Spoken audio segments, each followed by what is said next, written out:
Assalamualaikum warahmatullahi wabarakatuh. Hai semuanya, kembali lagi bersama saya Ratna Wijayanti di video pembelajaran IPS. Kali ini kita akan belajar materi IPS tentang kondisi alam Indonesia. Tapi di sini Ibu Ratna tidak sendiri. Ibu Ratna sekarang punya asisten loh. Yuk kita sulap biar hadir. Tara. Assalamualaikum Bu Ratna. Nah, itu tadi asistennya Ibu Ratna. Nah, kali ini kita akan membahas materi tentang kondisi alam Indonesia yang akan langsung disampaikan oleh Kak Safa. Silakan Kak Safa, bisa dimulai. Assalamualaikum teman-teman. Perkenalkan, saya Kak Safa. Teman-teman, seperti yang sudah Bu Ratna infokan, hari ini kita akan belajar tentang kondisi alam Indonesia. Bagaimana? Sudah siap belajar ya? Yuk kita mulai. Kita patut bersyukur kepada Tuhan Yang Maha Esa atas anugerah alam Indonesia yang indah berupa gunung, pegunungan, hutan, sungai, laut juga kaya akan sumber daya alamnya. Keadaan alam Indonesia dapat dikelompokkan menjadi dua bagian, yaitu keadaan fisik serta keadaan flora dan fauna. Keadaan fisik wilayah diantaranya terdiri dari keadaan iklim dan keadaan bentuk permukaan bumi yang akan menentukan jenis tanahnya. Sementara keadaan flora dan fauna menyangkut jenis keragaman dan sebarannya. Selanjutnya, yuk kita pahami terlebih dahulu tentang kondisi geologis Indonesia. Secara geologis, Indonesia terletak pada pertemuan tiga lempeng tektonik besar, yaitu lempeng Eurasia, Indo-Australia, dan lempeng Pasifik. Lempeng Indo-Australia bertumbukan dengan lempeng Eurasia di lepas pantai Sumatera, Jawa, dan Nusa Tenggara. Lempeng Pasifik bertumbukan Eurasia di utara Papua dan Maluku Utara. Tumbukan lempeng tersebut kemudian membentuk rangkaian pegunungan yang sebagian menjadi gunung api di sepanjang Pulau Sumatera, Jawa, Nusa Tenggara. Selain itu, tumbukan antar lempeng menghasilkan gempa bumi tektonik, vulkanik, dan gelombang tsunami.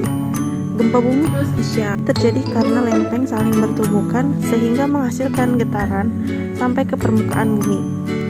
Dampak dari kondisi itu, wilayah Indonesia rawan gempa vulkanik dan tektonik.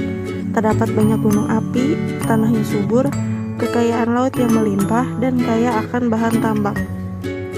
Peristiwa bencana alam sebenarnya merupakan bentuk keseimbangan alam. Gunung yang meletus mengeluarkan banyak material yang kemudian mengendap di daerah sekitarnya.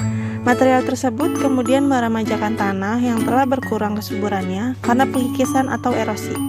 Andai tidak ada letusan gunung berapi, tentu tanah akan semakin turun kesuburannya.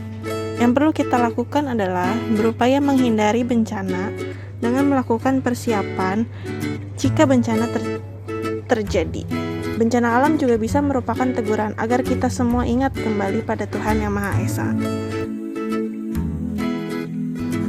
Teman-teman, simak ya tabel tentang cara mengurangi resiko akibat bencana gempa bumi sebagai berikut. Selain gempa bumi, wilayah Indonesia juga rawan bencana letusan gunung api. Berikut ini infografis cara menyelamatkan diri saat gunung meletus. Nah, berikut adalah infografis tips menyelamatkan diri saat gunung meletus. Nah, gimana? Asik ya belajar tentang kondisi geologis Indonesia? Masih semangat kan? Yuk lanjut lagi membahas tentang kondisi iklim di Indonesia. Indonesia berada di wilayah beriklim tropis atau panas karena berada sekitar garis khatulistiwa pada wilayah antara garis lintang 23,5 derajat lintang utara dan 23,5 derajat lintang selatan. Di wilayah yang beriklim tropis, tidak ada perbedaan yang jauh antara suhu pada musim hujan dan musim kemarau. Angin muson barat berhembus dari bulan Oktober sampai April saat kedudukan matahari berada di belahan selatan garis khatulistiwa. Hal ini menyebabkan tekanan udara tinggi di benua Asia dan tekanan udara rendah di benua Australia, sehingga berhembuslah angin dari benua Asia ke arah benua Australia. Karena angin melalui Samudra Hindia yang luas, maka angin tersebut membawa banyak uap air yang mengakibatkan angin muson timur berhembus dari bulan September sampai April saat kedudukan matahari berada di belahan utara garis khatulistiwa. Hal ini menyebabkan tekanan udara rendah di benua Asia dan tekanan udara tinggi di benua Australia, sehingga berhembuslah angin dari benua Australia ke benua Asia. Angin tersebut melewati gurun yang luas di Australia, sehingga bersifat kering yang mengakibatkan musim kemarau di Indonesia.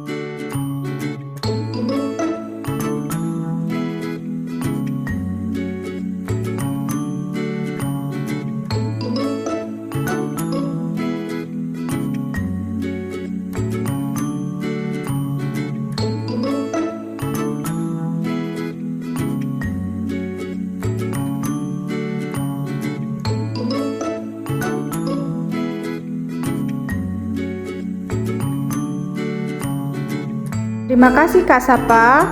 Cukup jelas ya penjelasan dari Kak Sapa.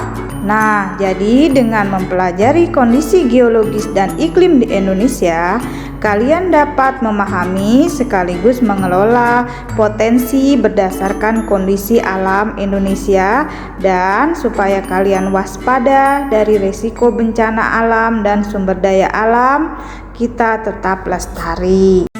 Baik, anak-anak, cukup sampai di sini dulu materi pada kesempatan kali ini. Tunggu ya kolaborasi kami lagi. Terima kasih Kak Sapa atas materinya. Sampai jumpa di materi berikutnya. Wassalamualaikum warahmatullahi wabarakatuh.